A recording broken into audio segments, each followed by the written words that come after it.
Race 2 of the weekend at the Red Bull Ring for the Fanatec GT2 European Series is about to get underway. The countdown continues apace, the grid is being cleared, and if it's anything like yesterday, it should be very lively indeed. Yesterday's race had an accident even before the first corner. We had dramas, we had incidents, we had controversy, we had penalties, we had some great racing going on as well. And the winning car yesterday, by dint of qualifying best out of Q2, is on pole position again now with Stefan Rossina at the wheel for the first stint. Philip Sladecka joins him this weekend, and they won yesterday, so as a result of that they carry an extra 10 seconds in the mandatory pit stop between 20 and 30 minutes. The Red Bull Ring then, near the town of Spielberg. We have a 10-corner circuit, 7 of which on this clockwise lap are right-handers, 3 to the left, and the race over 50 minutes. Pit window between 20 and 30.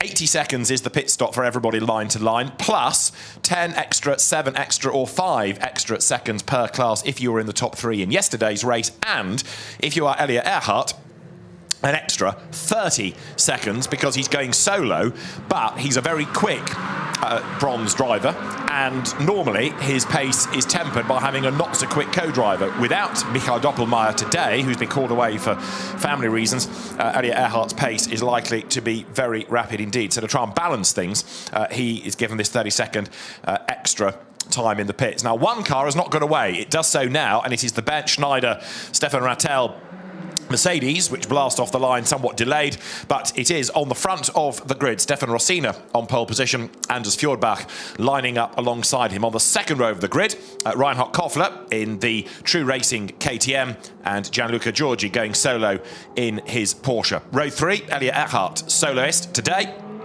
And alongside is Michael Vergers in the Audi that crashed even before turn 1 yesterday in the much discussed incident on the way to the first right-hander. Leonardo Guarini is on row 4 with Bert Langin for company.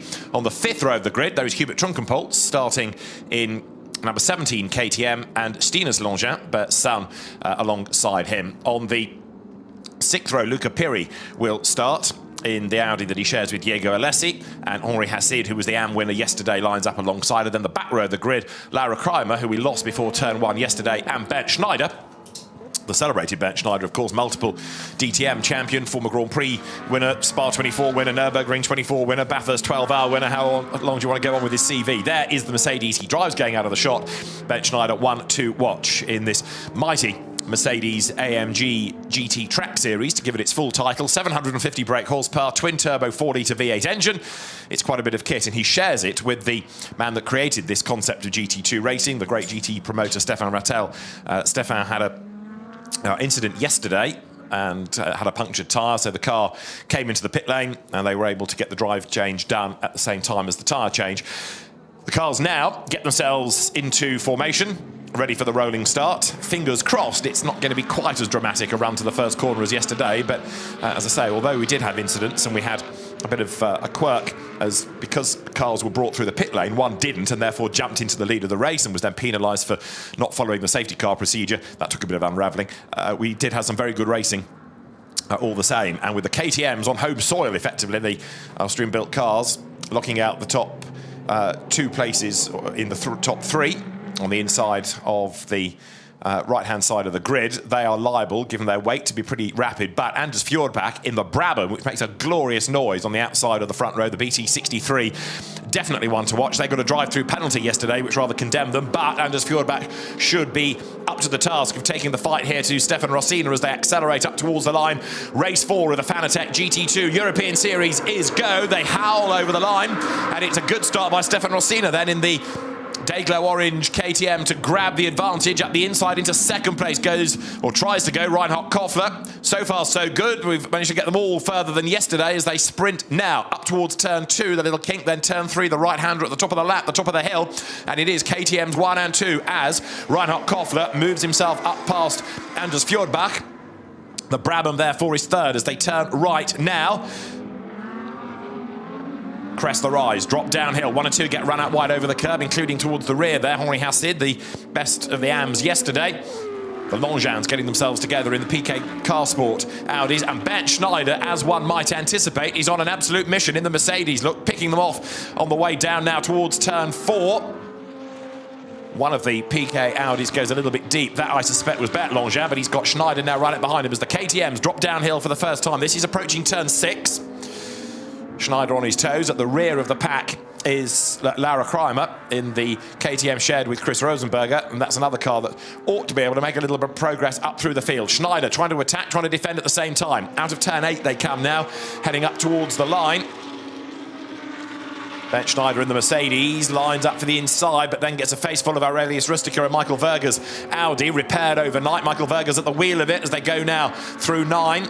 Up towards the completion of the lap, so Schneider has managed to jump himself up ahead of Bert Langin. Over the timing line, though, comes the race leader, Stefan Rossina, at the end of the opening lap, only 0.4 of a second up on Reinhard Koffler. Anders Fjordbach in the Brabham, right there with them. 4th is Elliot Earhart's Audi. Remember, he will get the extra penalty in the pits. In 5th place, Gianluca Giorgi's Porsche, and the next of the 911s, the one numbered 911, is 6th of Leonardo Guarini. Vergers is 7th, Schneider is 8th, and the Langins, dad and lad in that order, are 9th and 10th at the moment. Hubert Trunkenpolz is 11th, Henri Hassid is in 12th, as way wide there. Over the curb goes Gianluca Giorgi on the outside to try and get as much room as he can to cut across for the apex of the corner.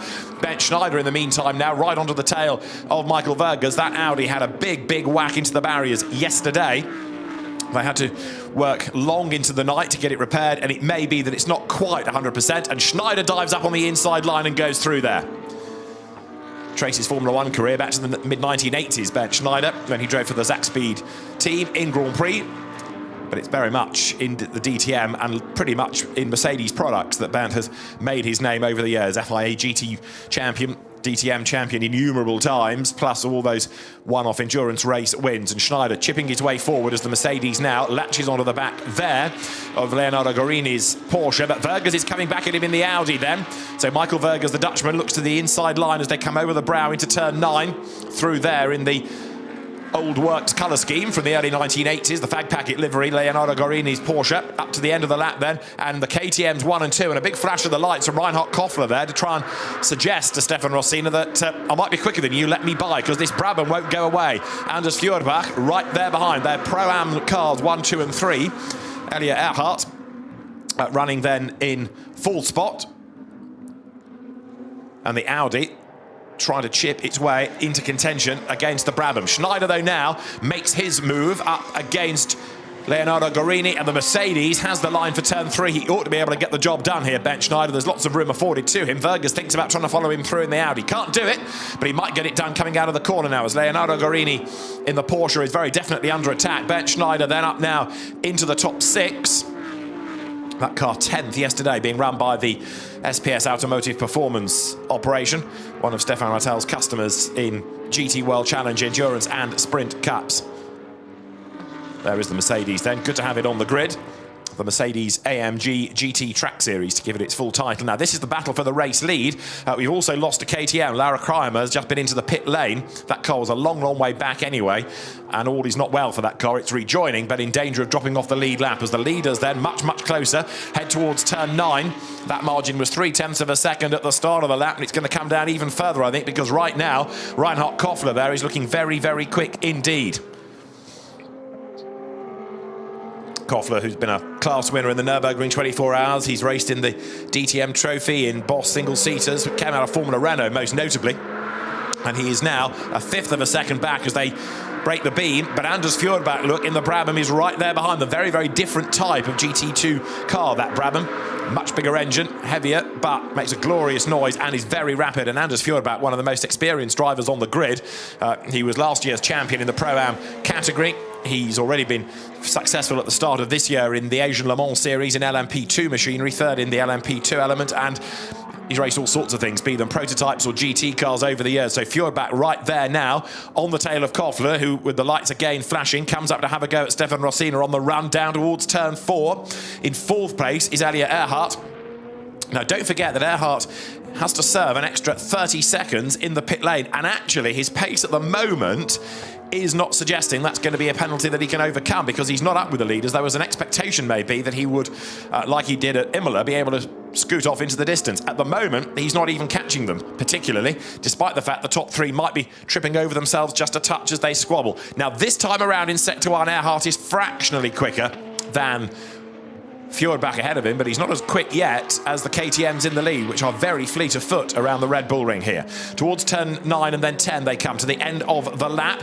Turn 9 is the Rindkurve. This is turn 10 that brings them from the Red Bull Mobile curve onto the pit straight up towards the timing line once more. And this time Koffler does make his move, then goes for the inside line as they pass the pits. And that should give Reinhard Koffler the advantage then as they break now for turn 1.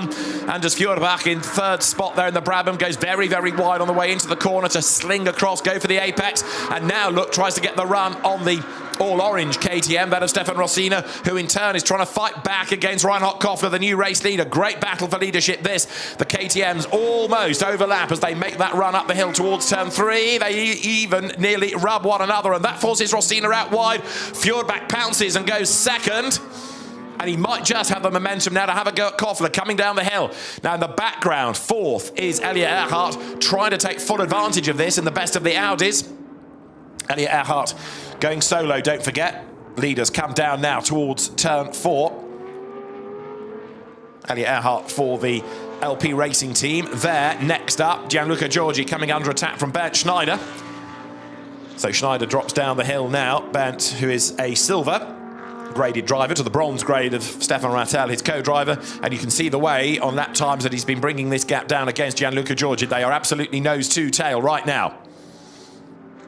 Now, up front, it remains Reinhard Koffler ahead, but the big battle is going on here for 5th place. Schneider all over the back of the Porsche of Gianluca Giorgi, who came out of karts in the 1990s, had a long, long layoff before coming back into Carrera Cup Italy a couple of years ago. Schneider goes through, coming out of turn 9. That was an easy pass for him. But bearing in mind that quite a few of these are regarded as quick AM drivers, and Bernd Schneider was very much a pro.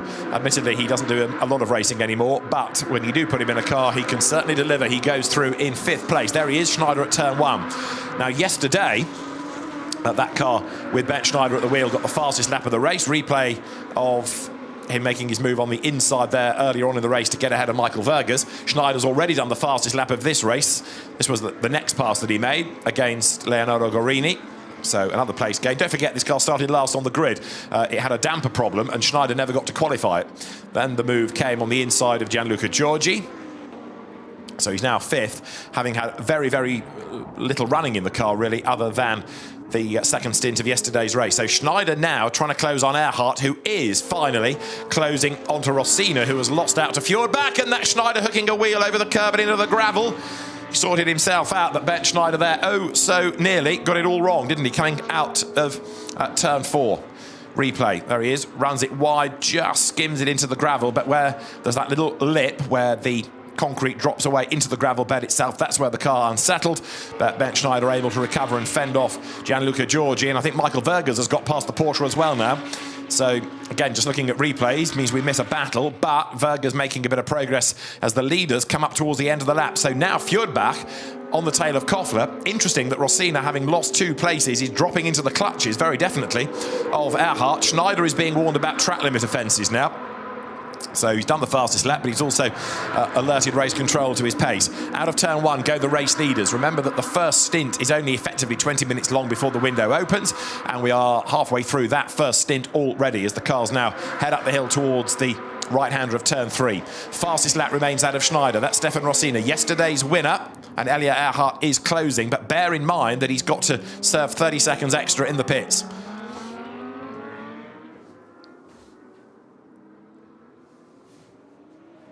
So Earhart today runs as an AM, but that pit stop is a balance, not necessarily overall, but against the other AMs within the class.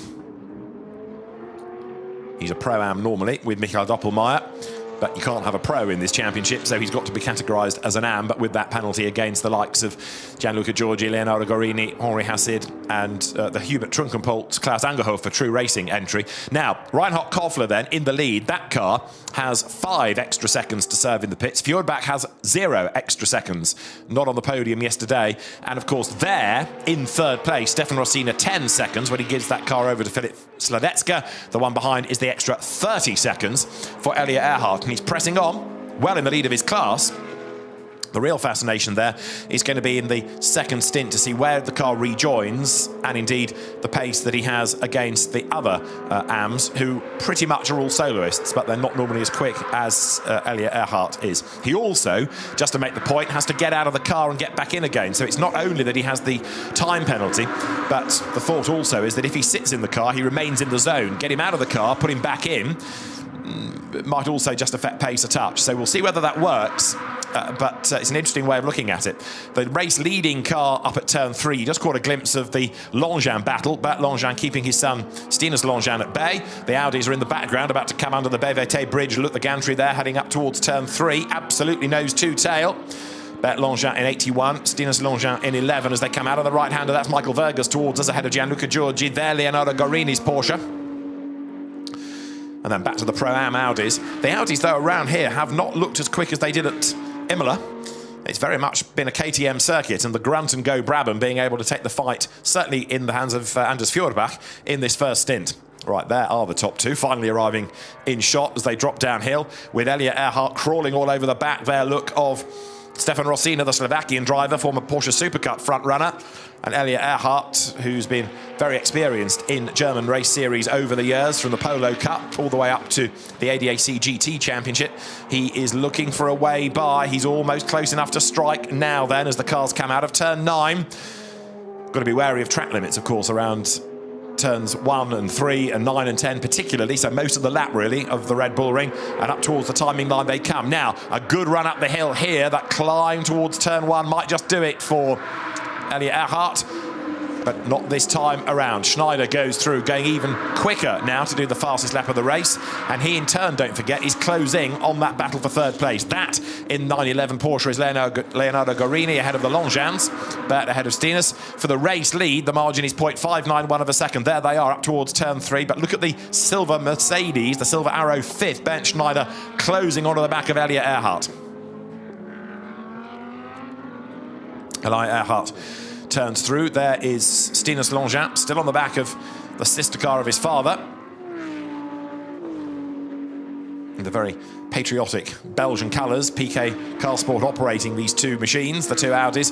And a final warning has just been given to Stefan Rosina about track limits. There's also a driving standards flag for Anders Fjordbach for track limit abuses as well. So the race director, Peter Daly, keeping a close eye on all of this, gets the reports from the marshal's post about people going wider and wider and wider.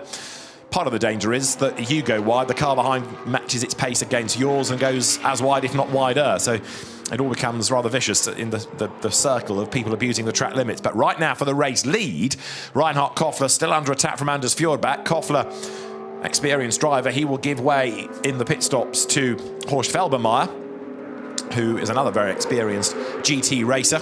And now, for third place, Elliot Earhart makes his move up the inside of Stefan Rosina. He jinks out of the draft early, but he's committed to the inside line. Rosina gives him room, and Earhart goes through. But look how close Bernd Schneider is now as they come out of turn 1. The Mercedes now tries to get the drag, get into the slipstream as they climb towards turn 3. This long, long climb that seems to go on forever, up towards that sharp right. The Mercedes is wide. It goes ahead of the KTM on the outside line, then gets a little bit stuck behind the Audi, so Schneider darts to the left. Over the curb he goes, comes out alongside Elliot Earhart. Downhill they drop, and Bernd Schneider, with good racecraft, goes through. Now, did he gain an advantage by going off the road and over the curbs there? Rosina is back ahead of Earhart, but on the outside line. Elliot Earhart breaks late in the black-fronted Audi, and he goes through on the inside to retake the place. But Schneider, 5th to 3rd now. Absolutely awesome effort this by Bernd Schneider. Yes, I know because of his CV you would expect him to be awesome, but he is rather delivering. Downhill he goes. Next target, Anders Fjordbach. Pressure's on Stefan Rattel here, isn't it, to keep that car into contention. Look just here, as Earhart made his move, look how far back Schneider was going up the hill into turn 1, and bear in mind that by turn 4 he got past both of these two. This was the move to the outside of the KTM, way up on the curb on the outside line, and then tried to cut back in. Turns into the right-hander, goes around the outside of Rosina, and then gets a face full of the Audi, so jinks left off the road and back on again to gain the place. Now, is that gaining an advantage by going off the circuit? Discuss. By the time they get to the next corner, Bernd Schneider is ahead. Now, the race leaders go towards turn 3 now with 0.3 of a second being the margin between Koffler and Fjordbach.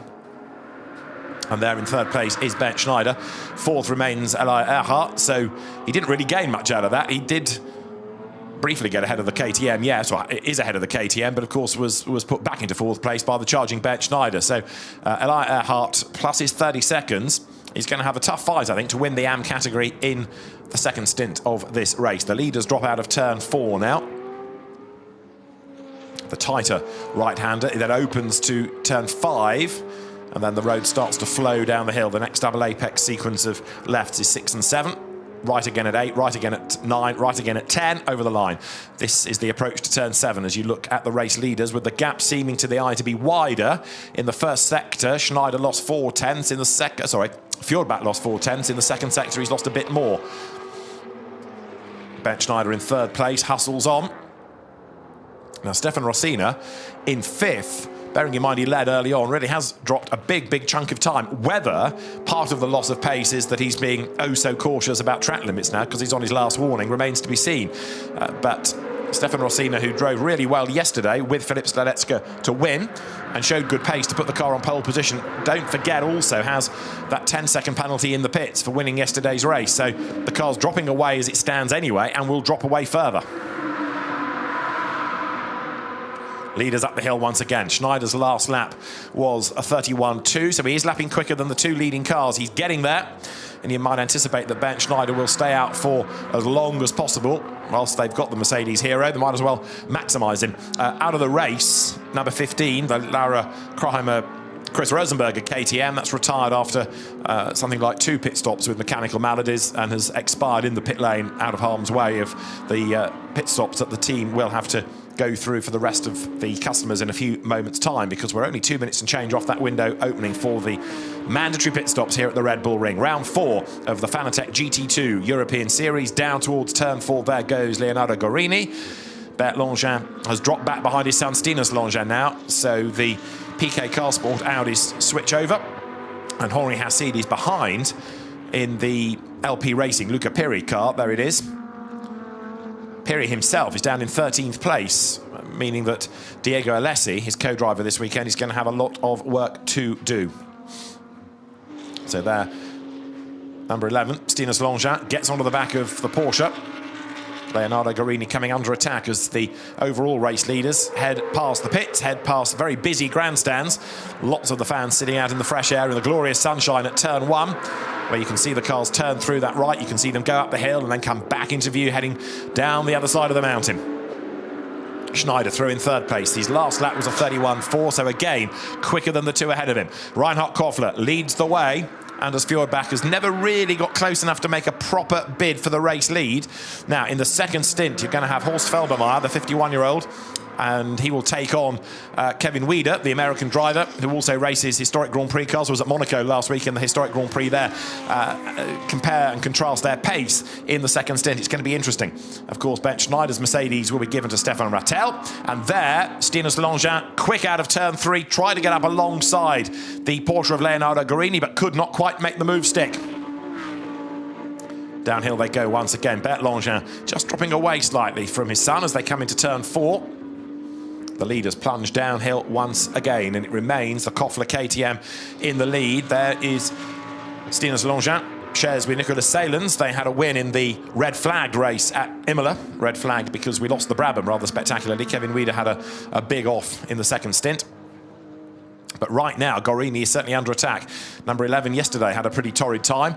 Stinus Langin, Nicolas Salens' car eliminated after a clash with Stefan Rattel. Stinus Langin never got to drive it, but he goes around the outside there of Leonardo Guarini and he picks up 7th place.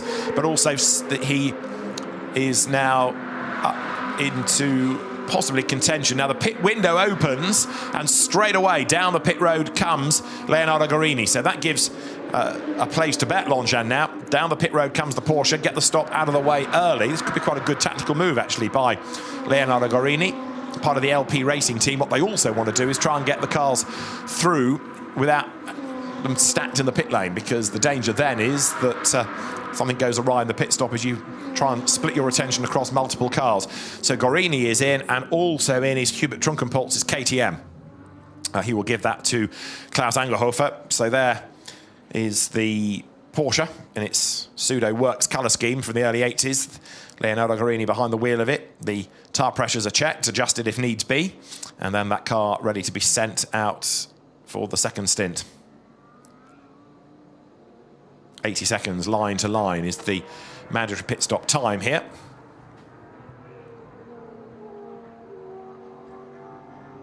Now Bernd Schneider pressing on, still closing on Anders Fjordbach. He is 1.7 seconds adrift.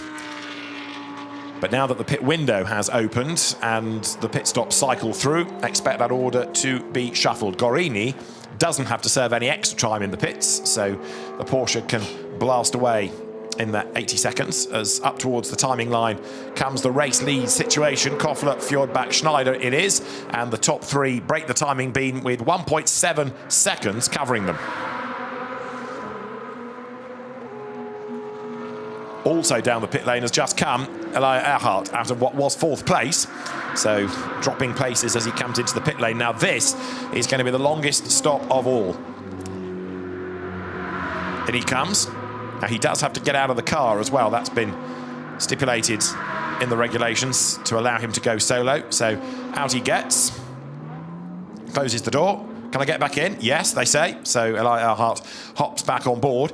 80 seconds regulation pit stop plus the 30 as the penalty for being a soloist and a quick soloist to try and measure that against the other AM drivers, the other bronzes. Schneider closing on Fjordbach in the meantime here. Downhill they come.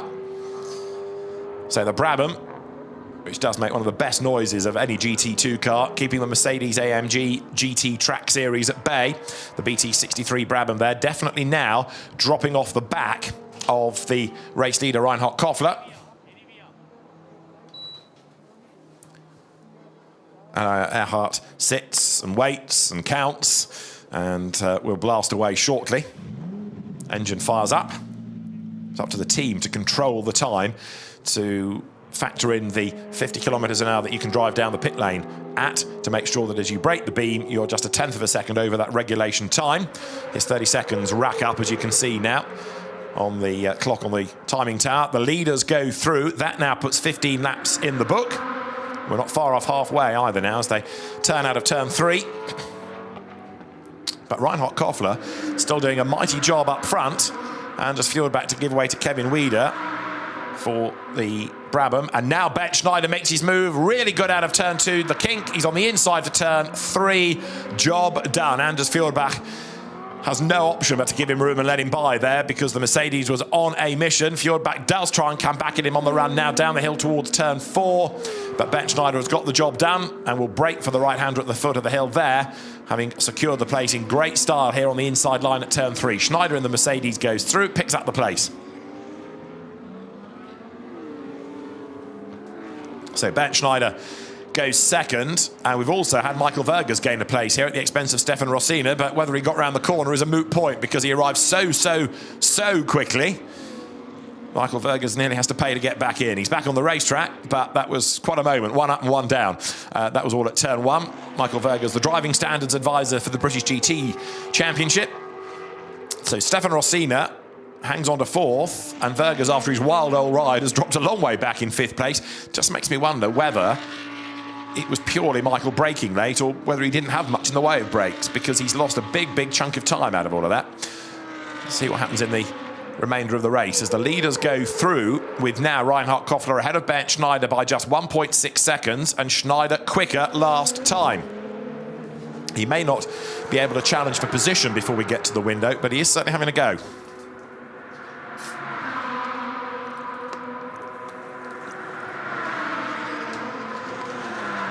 So Koffler for KTM leads Schneider for Mercedes, leads Fjordbach for Brabham. More pit stops cycle through. The other one to keep an eye to at the end of the window is going to be Elia Earhart to see exactly where he has dropped to in relation to the class opposition, because Henri Hassid is in the pit lane now, and also Gianluca Giorgi's Porsche is in. They're the class rivals. They were a long way behind in that first stint. They should be ahead, I would have thought, after the pit stops, and then it's up to Elia Earhart to try and wring everything out of the LP Racing Audi to get back into the lead of the category. Now, right now, the top 3 all come down out of turn 6 together, with Ben Schneider quicker by 0.2 in sector 1. He's about to break the beam at the end of sector 2, which again will give us an indication as to whether or not he is closing on the leading car, and the answer is yes, by just under 1/10. So little by little by little, the gap comes down between that top 2. Stefan Rattel gets ready to go. So the SR of SRO Motorsports, Stefan, one of the founding fathers of GT racing back in the 1990s when BPR was created, of Jürgen Barth of Porsche, Patrick Peter, French motorsport organiser, and Stefan Rattel, who had, at the time, very good links to the Venturi brand. And they got together and ran GT races, which then became the FIA GT Championship. And Stefan has been the driving force behind this iteration of GT2, the GT3, massively successful concept, GT4 that's really taken off, plus lots of other individual events, and running national championships as well as international categories as well. There is the gap for the race lead, coming down and down and down. If Ben Schneider can hand over the car in the lead to Stefan Rattel, it will be a job well done, because he started at the back of the grid, don't forget. There, dropping away a little bit now. In third place is Anders Fjordbach. So the Brabham, not for the moment being able to really stay with the Mercedes. Interesting this, because as Fjordbach has previously been right on the tail of Koffler, he's now fallen away. In the same way, really, that Rossina, who was leading early on, has dropped a long way back in 4th place. 8 seconds adrift he is now. Fastest in qualifying, led the race, but 8 seconds off the race lead. And with a 10-second handicap to serve in the pit lane as well for winning yesterday's race. So the cars once again wriggle out of the 7.8S to at the end of the lap, and they might have to come in this time because there's not much of the pit window left really now. Nope, they're going to try and wring one more lap out of it. So Koffler stays out, Schneider stays out of turn 10. Head towards the line. Fjordbach as well, quicker than his co-driver, stays out for another lap also. So through they turn once again up towards turn 1. We've got another track limits warning, a final warning for Leonardo Gorini in number 911. Down the pit road has just come Stefan Rossina, yesterday's winner, giving way to Filip Sladecka. But you get the feeling that all is not well with that KTM after its successes of yesterday. Also in has come, for the purposes of records, Dinas Longchamp, but for the race lead, Koffler might be on borrowed time now, because Schneider is getting closer and closer and closer, knowing this could be his last lap in the car. He desperately wants to bring it in the lead if he can. The Longchamps are both in. Stefan Rattel looks on. And he's about to get on board the race-leading car then. So there is Schneider. Well, is it going to be the race-leading car? He's not quite cracked Koffler, has he? It's going to be there, but not quite enough time in the stint for Schneider. But from the back of the grid to second, and within a second of the leading car, it's been a mighty effort. So Reinhard Koffler comes down towards turn 7. Ben Schneider still keen to jump ahead if he can. Stefan Rattel walks to the fast lane of the pits, ready to get on board. But Koffler will just be able to fend him off to the end of the stint here, but only just. And number 1, Anders Fjordbach, Kevin Wieder, a drive-through penalty for track limit abuses. The leaders are in, and Fjordbach in third will give way to Kevin Wieder, who straight away is going to have to serve his co-driver's penalty. Down the pit road then, Reinhard Koffler to give way to the man in the blue overalls. There you can see that's Horst Felbermayr Jr., who used to share Porsches in FIA GT with his late father, Horst Felbermayr Sr., and Horst Felbermayr Jr. here this weekend as well, racing in the German GT4 Championship. So the front bodywork up and forward. That means the driver change can be facilitated in the KTM. It's rather more straightforward in the Mercedes. Door opens. Ben Schneider is unplugged. Wriggles out. Has a few more things to unplug as well, I think, but good stint that by the Mercedes factory driver, and Ben Schneider lets Stefan Rattel jump on board. The Frenchman clambers in, sorts out the belts, the team there to help as well.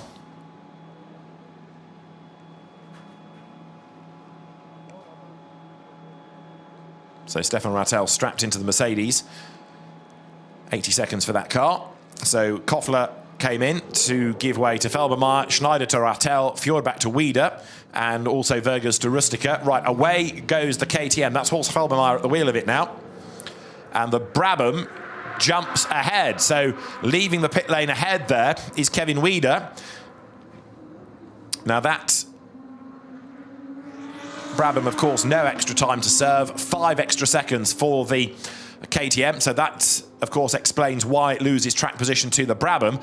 But only now does the Mercedes get away. Or does it?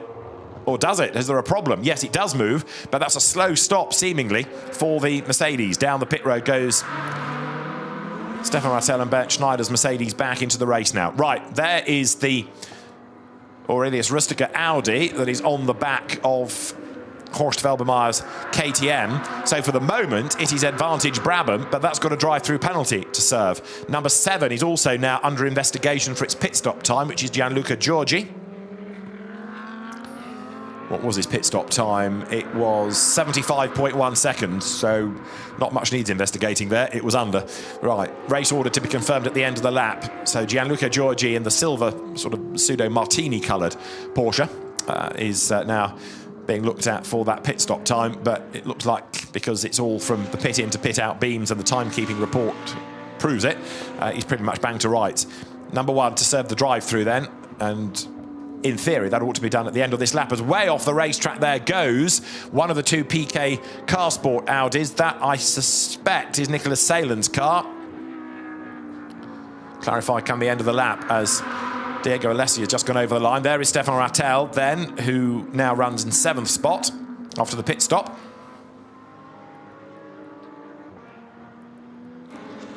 And this is the replay of Nicholas Salen's getting it wrong coming out of turn 4.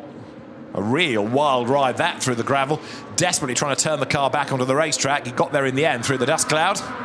The Brabham, in the meantime, is serving its drive-through, by the way, to get that out of the way. Salen's back on the road, bringing gravel with him. That is Rustiker through. Philip Sladecka is behind him. Now, Sladecka has got quite a bit of work to do here, but with the Brabham serving a drive-through, with other people, of course, having delays, it's coming back into the mix, and now a 1-second stop-and-go penalty for Gianluca Giorgi for the pit stop infringement. So there's the Brabham rejoining, but falling down the order behind Elia Earhart, who in turn is on the back of Peter Gulinks, who in turn is on the back of Stefan Rattel here. So this situation now is 6th, 7th, 8th places, up towards turn 3. Stefan under attack. Peter Gulinks in the black, red, yellow Audi, also under attack from Elia Earhart, and Bernd Schneider, I think, enjoyed that. He got the fastest lap. He got up into 2nd place and last on the grid. It was a mega job. And Earhart, look, in the black and red Audi, has got the inside line for turn 4 and will go through here. Now, his next target is going to be the class leader, Gianluca Giorgi, and, of course, he should be able to get the lead of the class with the penalty that's coming for the Porsche.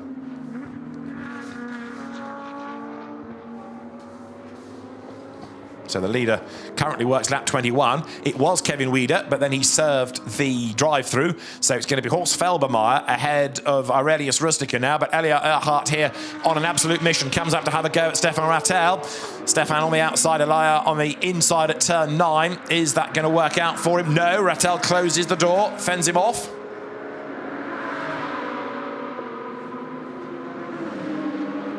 To the end of the lap, to the timing line they come.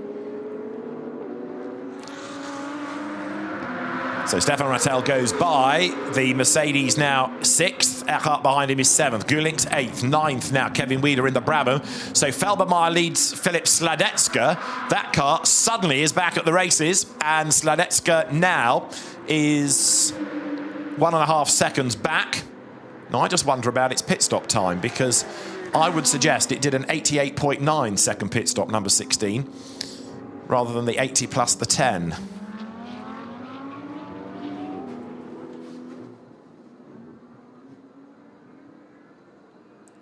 Elia Earhart, in the meantime, presses on.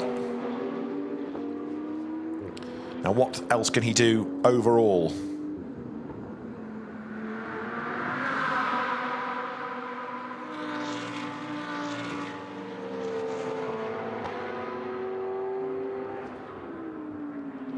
There is Rattel under attack now from number 17, which is Klaus Angerhofer. Mercedes versus KTM that dives through on the inside. So a place gained.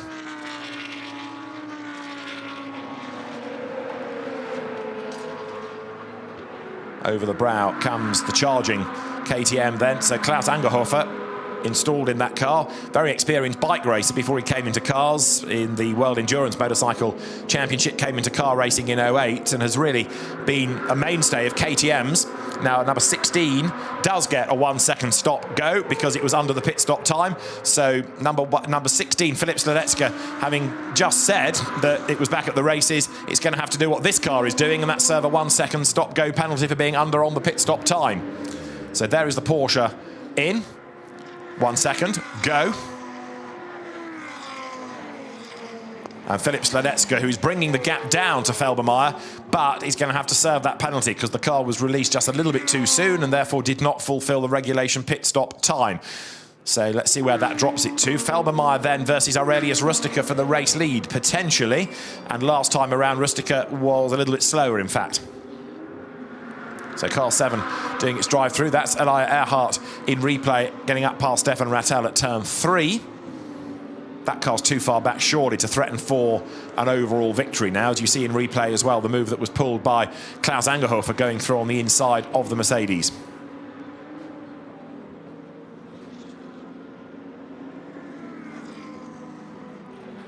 So we're on lap 23. We've only got 13 minutes to go. A much, much cleaner race than yesterday. And a very interesting one as well, with a few more penalties to shuffle the order. Let's see what pans out of all of this. As down the pit road has just come Filip Sladecka to serve his 1 second stop go. Very frustrating for the team, but it's the team that issued the car's release from the pit lane. So the true racing squad have to do it all over again and send him back into the race, really, to a degree, their error by just releasing the car fractionally too soon in the first place. And of course, it's not just that 1 second that you lose, it's all the drive time in and out of the pits. So now, Horst Felbermayr did lead Aurelius Rustica, but he's just gone wide in the background, and so now Nicholas Salen's look has just nipped up the road ahead of him. So that is the leading car. That's Horst Felbermayr at turn 3. Behind him is Nicholas Salen's. Now, last time Salen's did a 1:32.9, Felbermayr a 1:35.2. The gap is remorselessly coming down between the pair of them. 12 more minutes are on the clock, and it's game on here very definitely as Nicholas Salen's looks for a second victory of the season, and having retired from yesterday's race, this will be quite a turnaround. There he is in second spot. Rustica is third. He made that mistake at turn 1, but in fairness, I think he would have been caught anyway by the car. I'll say Nicholas Salen's because he's taken the car over from Stinus Longin. Nicholas didn't get much time in it yesterday after the clash with Stefan Rattel early on. The car was a retirement. We've lost out of the race. I think I'd mentioned the Laura Kreimer, Chris Rosenberg at KTM with technical issues. And we also have had a change here as coming back into the pack, Filip Sladecka working his way into contention. That was getting ahead of the Felbermayr KTM before the stop was served, in fact, for the penalty. But Filip Sladecka has been very, very impressive in that car this weekend. We've not really seen much of him in recent years, but he was a regular FIA GT3 racer a good few years ago, the Czech Republic driver. So we wait for the race leaders to come by. The gap 3.5 seconds at the end of 24 laps. And in fact, in the first sector of the next lap, Felbermayr marginally quicker than is Nicholas Salen's. Now they are up the hill. Further back, Kevin Wieder under attack from Henri Hassid, who is running third in class. And Henri Hassid to the inside, can't find a way by. Slots back in, turns right here. The two not that far behind the Mercedes in 7th place. Stefan Rattel at the wheel of it. But Kevin Wieder in the Brabham, down the hill. Henri Hassid, very experienced GT and sports car racer, looks to the inside line. Couldn't find a way through there, just skims the curb on the inside, tightens his line to try to sling up the inside of the Brabham, dropping downhill, but again, to no avail. Pulls out to have a look, approaching turn 6, and then thinks better of it and slots back in behind again as they head towards the end now of lap 25 with just 10 more minutes on the clock. Now, Horst Felbermayr has just gone over the line ahead of Nicholas Salen's. The gap between the two of them is 2.5 seconds. Salen's again quicker last time by 1 second. So in terms of the time remaining, it's on that he'll catch for the lead. And here, Henri Hassid is still crawling all over the back of Kevin Wieder. Kevin, who's been another WEC LMP2 driver, drove in the Asian Le Mans Series at the start of the year. And as he goes over the timing line, Stefan Rattel is on his final warning for track limits as there. Henri Hassid goes to the inside of the Brabham, goes through, goes wide, goes off. Does he go back behind the Brabham as he accelerates back onto the racetrack? It's going to be marginal, this. They'll be side by side up the hill. And Kevin Weider in the Brabham, the high-class racing entry, stays on the inside line. It's the outside for the King, but it's going to be the inside for turn 3. He tries to stay absolutely level with the Audi, and he does go back through, but outbrakes himself, and that gives Henri Hassid the place finally. Hassid outbraked himself at turn 1, and it happens in his favour to Kevin Weider at turn 3. Another driver on his final warning for track limit abuses is Aurelius Rustica now. Here's the replay. Kevin Weider late on the brakes, can't get it slowed down in time. That's where the run off tarmac does score, because it means you can rejoin the circuit rather than get stuck in the gravel. But in that instance, it means that he's lost out. And also Aurelius Rustica losing out there in replay from earlier on to Nicholas Salins. Same corner, Rustica having also gone wide at turn 1 and delaying himself.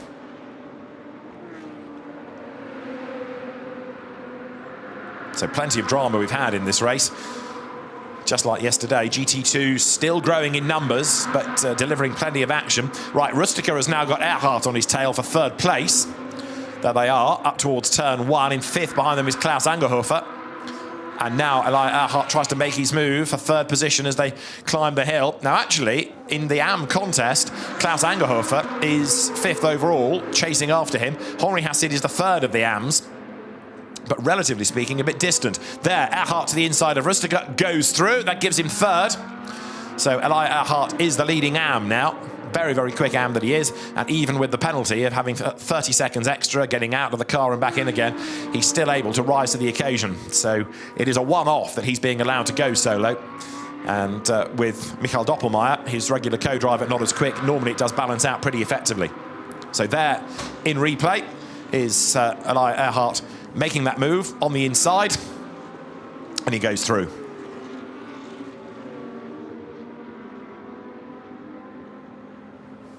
So job done. Earhart 3rd, and Aurelius Rustica, although he's 4th overall, remains 3rd in class, and it's points in each class that you are focusing on. Now, Felbermayr leading by 2.9 seconds from Nicholas Salins.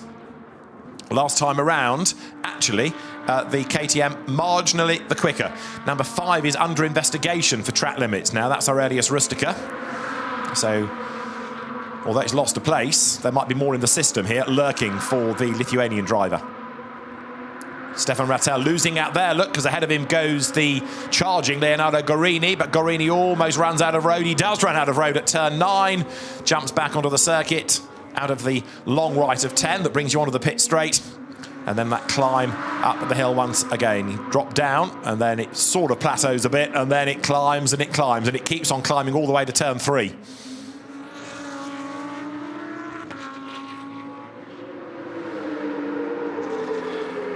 6 more minutes of the race to go, and as the leaders went through, it was just 0.8 of a second between them. Now Aurelius Rustica being given a drive-through penalty for track limit offences, but it's not going to be long, I think, before we have the race lead change, with there the two of them absolutely together. Look, Horst Felbermayr is under attack from Nicholas Salins, who's done a very, very good job here. That car started 8th on the grid, and Salins taking over from Stinus Longin. They had a win in the truncated Imola race. If they can do it here and be a proper one, if you like, to see the checkered flag, absolutely together, those two now make that run up towards turn 9.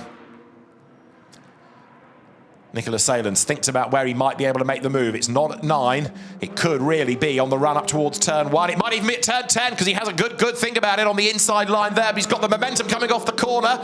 They almost rub, but now, look, the Audi just about clears the KTM. Straight away, Nicholas Salins goes defensive, trying to fend off Horst Felbermayr as they head up the hill. But Nicholas Salins has got the job done even before the first corner. And so now, starting lap 29, he does lead here at the Red Bull Ring, and starts to power away as Stefan Rattel comes under pressure now from Filip Sladecka. So Sladecka is looking for 9th place after, of course, that 1 second stop-go penalty really did drop the car a long, long way down the order.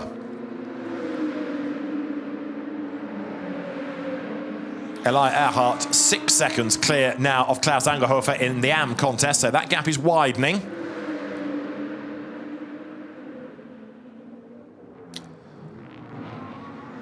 And another drive-through penalty has just been given to Leonardo Guarini, number 911. This is how the lead changed. Look, they almost touched at turn 10. Horst Felbermayr gave room to a charging Nicholas Salins, tried to get back onto his tail. He did so, but wasn't able to attack again up towards turn 1. Rattel, for the moment, is keeping Sladecka at bay.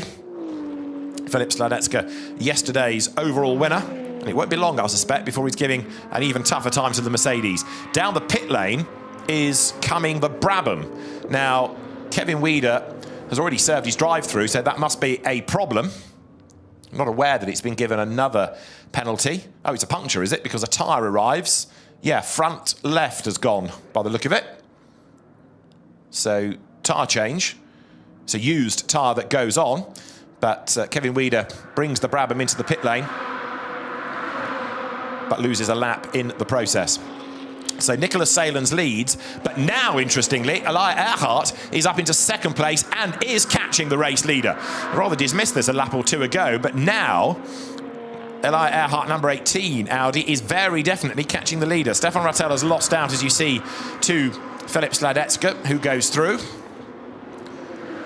But with only a few minutes remaining now, 3 minutes of the race to go, the battle is well and truly joined for the top 3 places. There, look, is Nicholas Salins. Behind him is Eli Earhart. And then in third place, Horst Felbermayr in the KTM. If Earhart could win this, even with that 30-second penalty, that would really illustrate the man's pace, would it not?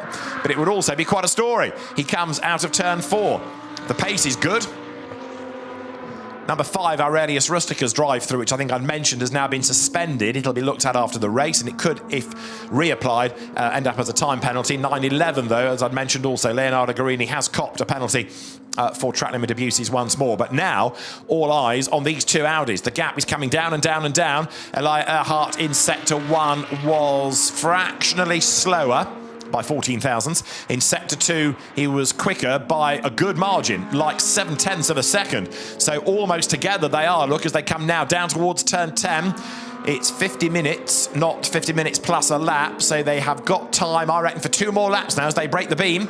The Red Bull Ring, a circuit, of course, like many, where the start and finish lines are in different places. And Earhart's going to get the job done on the run up towards the first corner because he goes through on the inside line and also keeps it on the racetrack. Doesn't go way out wide to the left over the curbs and onto the runoff area. That was a good pass. Nicely done by Eli Earhart, and he goes through up ahead of Nicholas Salins now.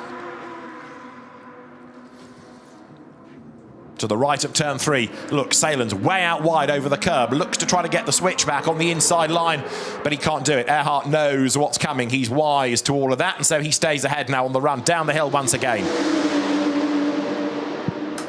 Through they turn, and with 1 more lap to run at the end of this, 1/10 of a second is the margin between the 2 Audis. But Eli Earhart, having had to serve that extra 30-second pit stop penalty in the lead of the race, an outstanding effort this.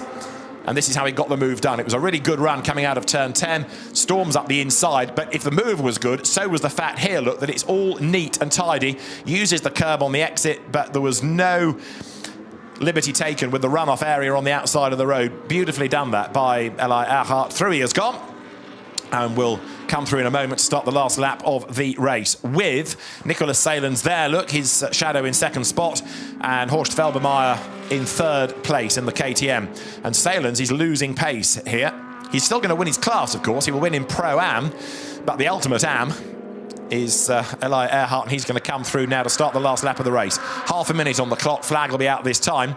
Now, is anything else going to change before the end? Horst Felbermayr third is possibly being caught by Klaus Angerhofer. Yeah, last time around Angerhofer was 1.8 seconds quicker, and the gap is 1.6. So we might get those 2 nose to tail when they come up towards the line, if Klaus Angerhofer can wring everything out of it on this last lap, having taken that car over from Hubert Trunkenpoltz a little while ago. But the former motorbike racer doing a good stint here. Stefan Rattel taking over from Bernd Schneider, comes up towards the line. 10th, the Mercedes AMG is up towards turn 1 now. But as far as the race leader is concerned, Eli Earhart, the flag will be out this time. He'd already pulled 1 second out by the end of that lap, incidentally. But there, it's down a little bit at turn 4. So you can see the way that Nicholas Salins comes back. Now, this is the KTM battle with, at the moment, just hanging on to third place, Horst Felbermayr. Not that far behind him is the sister car in the hands of Klaus Angerhofer, so it could change before the end. Elia Earhart makes the run out of turns 7 and 8, and now heads towards the last couple of right-handers. The Aurelius Rustica drive-through, there it is, has been confirmed, so a 30-second penalty will be applied post-race.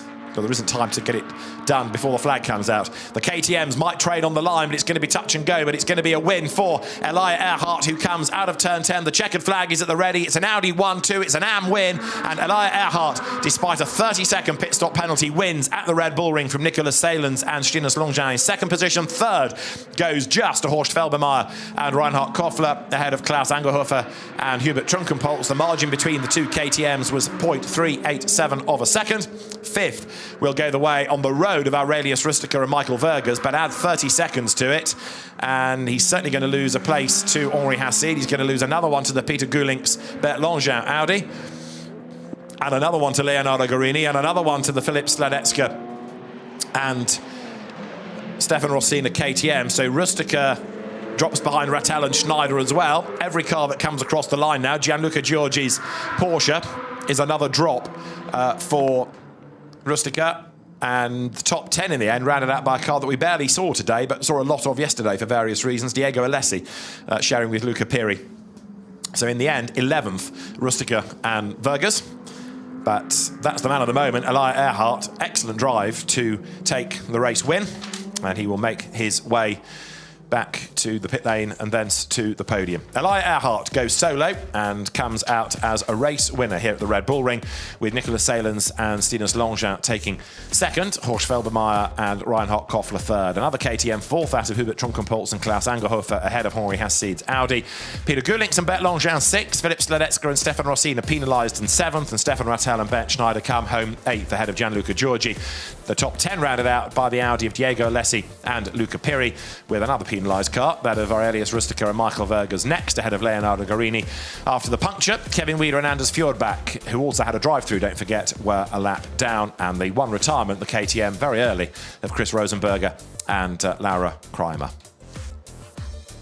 The classes, the AM winner, Elia Earhart from Klaus Angerhofer, Hubert Trunkenpolz's KTM, and Henri Hassid third in the class in Pro-Am. Nicolas Salens and Stinus Longchamp, the winners from the Felbermayr Koffler KTM, and Peter Gulink's and Bert Longchamp finishing third in the Pro-Am class.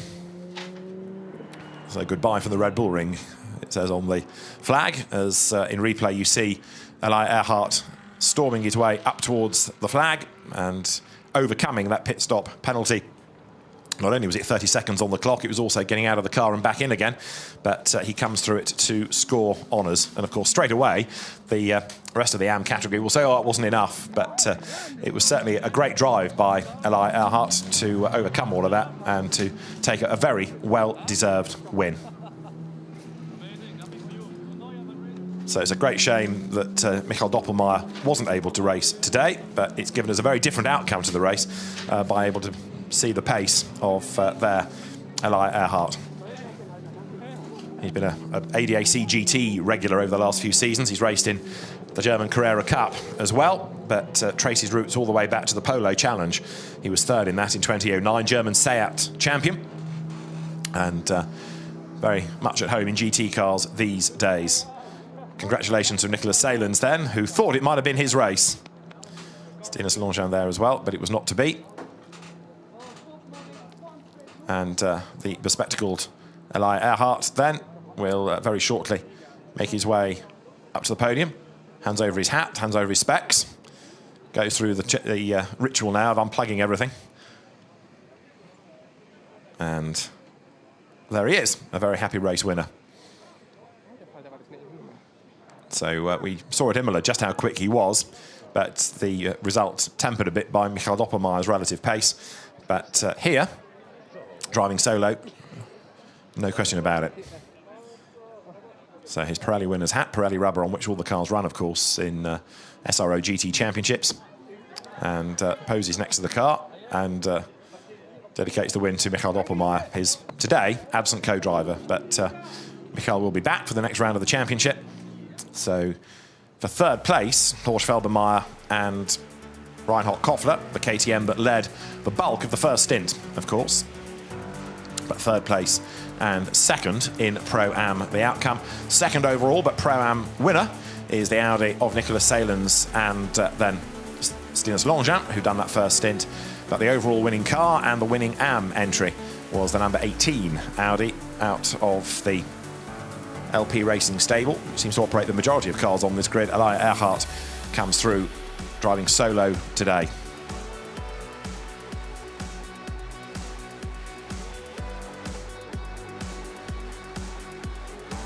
And Elia Earhart very happy indeed about that. The car broke down yesterday, had mechanical woes in his stint, so to overcome all of that and take a win.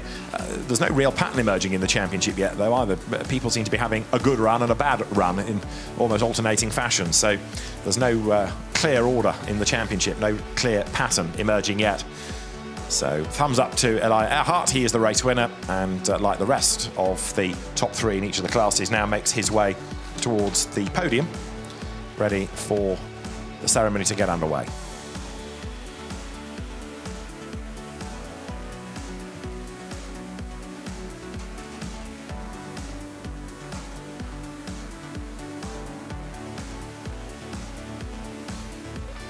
A winning margin of just 0.8 of a second. What this now means is that Nicolas Salins and Stinus Longin leave the Red Bull Ring 1 point ahead of Peter Gulinks and Bert Longin in the championship, with a slightly distant third, Aurelius Rustica and Michael Vergers. Remember, it's points in class rather than overall. Stefan Rossina next, ahead of Luca Piri. Then Kevin Weider and Anders Fjordbach ahead of Philip Sladecka, who's only done this one weekend, but has got 37 points out of it. And then it's Horst Felbermayr Jr. next, ahead of Reinhard Koffler, Diego Alessi, who has been racing here. Then Andre Negro, who's not been here this weekend, in the Luca Piri car. That's Luca has driven at both events, but has had a different co-driver at each. So in the shadow of the Bull, have a look at the AM contest. Henri Hassid is ahead of Gianluca Giorgi, but only just 3 points the margin. Rather distant third currently is Hubert Trunkenpolz. So the podium is dressed for the Fanatec GT2 European Series. The drivers are ready, and it's going to be a rather Audi-dominated podium in many ways, because Audi and KTM strong numerically, strong as well in terms of the results. The SRO staff making sure that they've got the right drivers. The drivers have got the right patches on overalls, the right hats on, and that the Red Bull Ring team have got the information as to who they require ready for the podium. The Pirelli presenters are there, and very shortly the drivers will be brought forward. Big disappointment for Laura Kreimer in that race, that the car retired early on, so we never got to see the best out of her. But we did get to see some very good racing nonetheless, and a much cleaner race than the race that we had yesterday. It was all a bit fractious. Peter Daly, the race director, had a driver and team managers meeting this morning, at which the law was laid down. So, podium is ready, and as the announcements are made, so we'll expect the drivers to be brought forward then for the first of the two podiums, with the AMs and the Pro-Ams having one each. So there are all the drivers huddled together. The trophies about to be brought forward as well. And it's going to be the Pro-Ams, first of all, with Bert Longin and Peter Gulinks forward first. The vastly experienced Bert Longin, the less experienced Peter Gulinks. Second is going to be Horst Felbermayr, and he is in the blue overalls with Reinhard Koffler. So another massively experienced GT driver, Horst Felbermayr. He and Bert Longin would have shared many a circuit over the years in international GT racing. Reinhard Koffler, who's very much part of the KTM family now. But the Pro-Am winners, second overall, Nicolas Salins and Stinus Longin, Bert's son. No pocket money for beating Dad then. So they get the class win. They get the top step of the podium as well for the PK Car Sport team.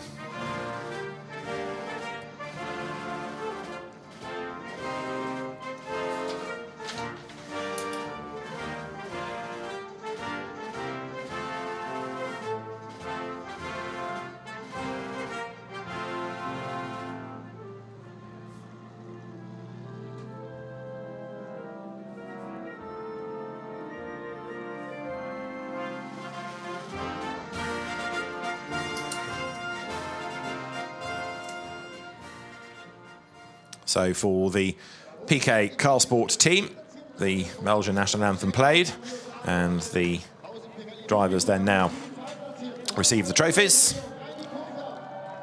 Horst Veldemeyer and Reinhard Koffler receive their third placed trophies first of all. Then the trophies for the winners for Nicolas Salens, Horst Veldemeyer receive theirs. Nicolas Salens and Stinus Longin, I should say, receive theirs. Already with their trophies are Peter Gulinks and Bert Longin. So now they will huddle together for photographs, and an excellent drive by the top three in the Pro-Am category, but all of them, of course, beaten by an Am. And Eli Earhart ahead of Klaus Angerhofer and Hubert Trunkenpolz, and then Henri Hassid, who was second in class yesterday. Henri Hassid, outright winner at Imola. He'll be on the podium shortly. But a Pro-Am win for Nicolas Salens and Stinus Longin at the Red Bull Ring.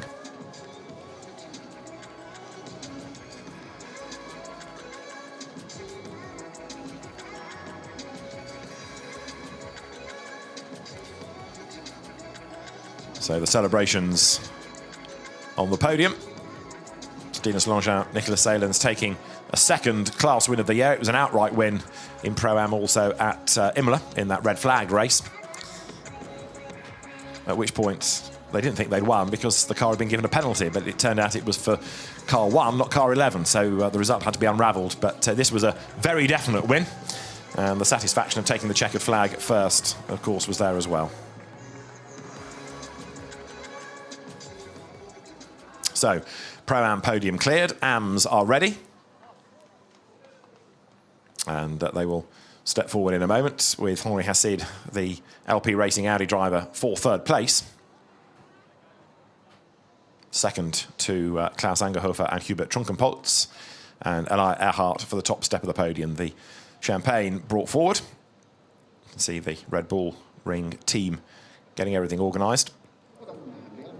And so down the now soggy, slippy steps, the drivers will be ushered in a moment or two onto the podium that sits on top of the pit lane, underneath which cars for the next of the GT races at the Red Bull Ring this weekend are being made ready. So cars from the end of the GT2 race go through their technical checks, and the drivers are about to be called forward, I think, because Reinhard Koffler has just returned to the podium. So we can now have Henri Hassid for his third place. We can have the KTM drivers for second. There is Henri Hassid, who is content, I think, with third. For second place, Klaus Angerhofer and Hubert Trunkenpolz, KTM veterans now. But a good reception for the two of them.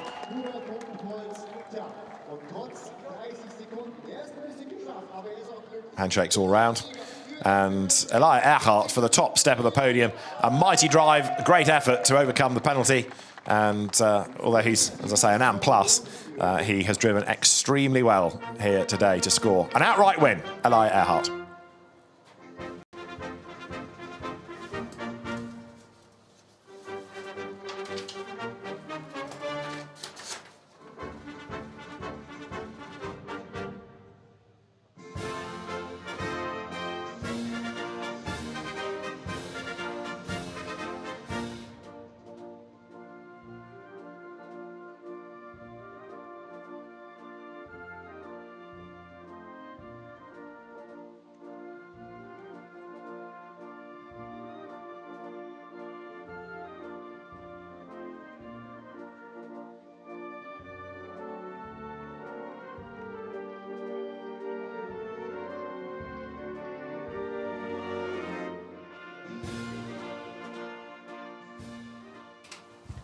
For LP Racing then, the national anthem of the winning team. And so now the trophies to be presented. Pirelli, of course, massive supporters of international GT racing and Formula One.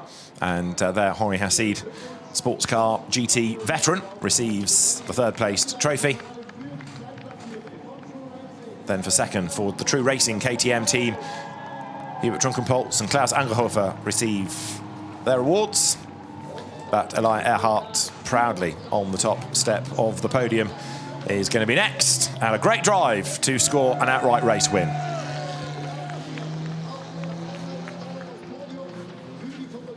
Photographs taken, champagne about to be sprayed. And Eli Earhart proving just how quick he is, if you needed reminding after what we've seen in previous races and previous qualifying sessions this year. But he is about to get busy with the fizz as Eli Earhart celebrates a race win here at the Red Bull Ring. And in the glorious sunshine here in Austria, it's been quite a weekend of racing. We'll see you next time in the Fanatec GT2 European Series. From David Addison at the Red Bull Ring for now, auf Wiedersehen.